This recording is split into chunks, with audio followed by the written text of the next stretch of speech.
Hello, John Talley here with Partzilla.com. Today we're going to be working with the braking system on our 2011 Polaris 850 Sportsman. In particular, we're going to be looking at the front master cylinder. If you've gone through the bleeding procedure and it's just not pumping up the way you want it to, or if you see that it's leaking, particularly right out of here, that means that your master cylinder seals are probably gone and you're going to need to replace it. Now, Polaris actually sells this as a complete unit, and I'm going to show you how to replace that. So let's get started.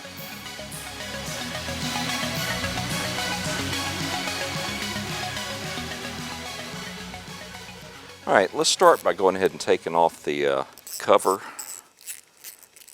and let's extract any fluid that may be in there, because we don't want to spill brake fluid all over our machine, because it is very damaging to surfaces, particularly this camo surface. And we don't want to destroy that.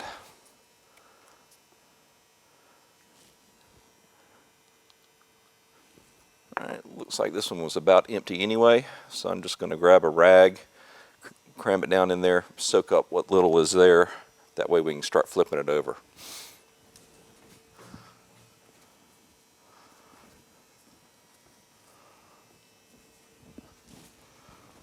This particular unit has a winch on it, so we just need to get that controller out of the way first. Keep in mind there's a couple of spacers in between the switch mount and the master cylinder, so don't want to lose those.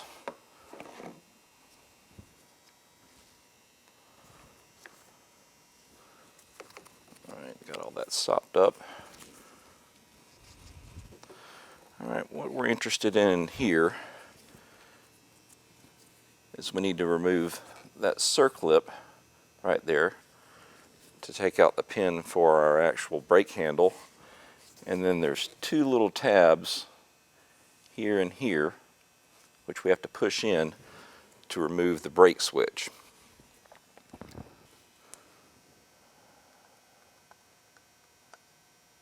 And that thing is tiny. Alright, there.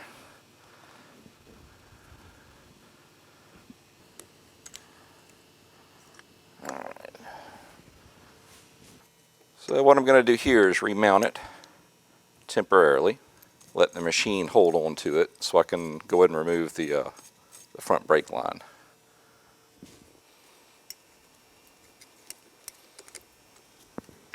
Alright, this is just your standard banjo bolt. It'll have two washers on it. Make sure you don't lose either one of those. They just go on either side of the hose fitting. I'll be able to show you once I get this thing out of there. There's actually two little tabs sticking up on the bottom of the switch. What I need to do is push down one at a time and just kind of wiggle it out of there.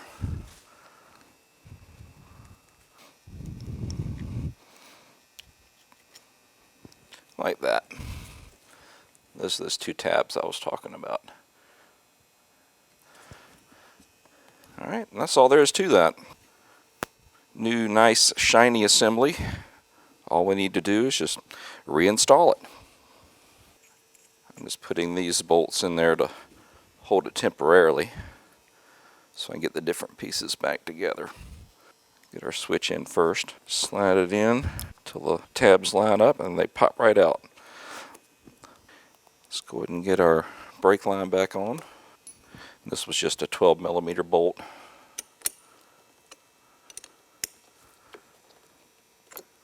Make sure you line up the hose to where it's following the handlebar down. Alright, so we don't prematurely wear this pivot pin out. That was really dry, but it still feels okay. Let's put a little bit of grease on there so it'll operate smoothly. Alright.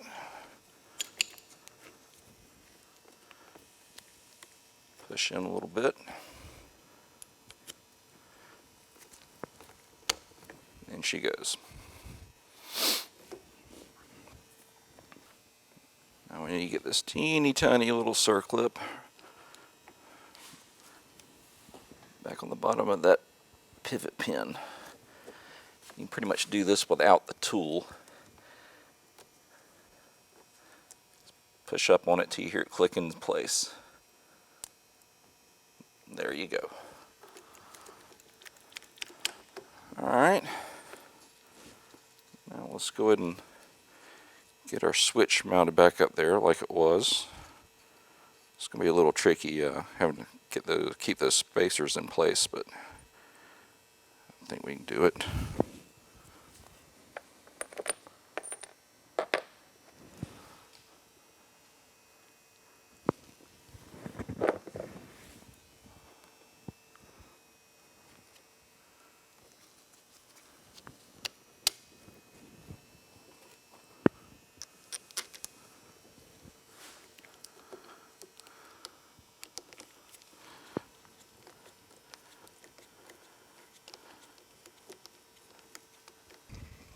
Right, you want to adjust it a little bit in to where the end of your brake lever is about even with the handlebar grip itself.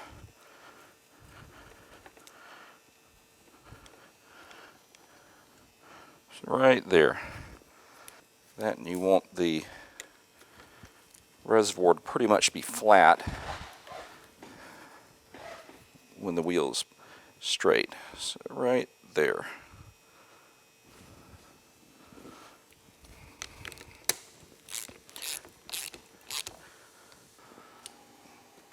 Well, listen guys, all that's really left now is just to bleed the system, and we have a video that shows you exactly how to do that. So if you would, find it on our YouTube channel, and I go through the entire procedure of bleeding the front and rear brake system.